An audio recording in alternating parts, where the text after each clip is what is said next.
ఎంత కష్టపడి ఎప్పుడు ఆశించొద్దంటాను. మనం ఎంత కష్టపడితే అంతే రిజల్ట్ వత్తది. మన బిహేవియర్‌ని బట్టి, మన యాటిట్యూడ్‌ని బట్టి, మనం కష్టపడే విధానం బట్టి మన సక్సెస్ అన్నది ఏ రూపంలో వత్తదో తెలీదు. మనం ఒక ప్లాట్‌ఫార్మ్‌ని నమ్ముకున్నామంటే 100% ఎఫర్ట్ పెట్టి కష్టపడుకుంటూ ఎళ్ళాలి.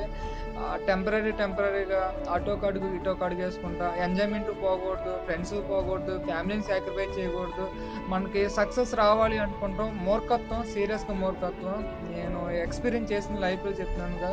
మనం కొన్ని సాక్రిఫైస్ చేయాలి. ఫ్రెండ్స్‌ని సాక్రిఫైస్ చేయాలి. ఫ్యామిలీ సాక్రిఫైస్ చేయాలి. ఈ తాత్కాలికమైన ఆనందాలు సాక్రిఫైస్ చేయాలి. ఈ అల్లరి చిల్లరగా తిరిగే ఈ చిన్న హ్యాబిట్స్ అన్నయి సాక్రిఫైస్ చేసుకుంటూ ఎళ్తే ఖచ్చితంగా మన లైఫ్ అయితే చేంజ్ అవుద్ది.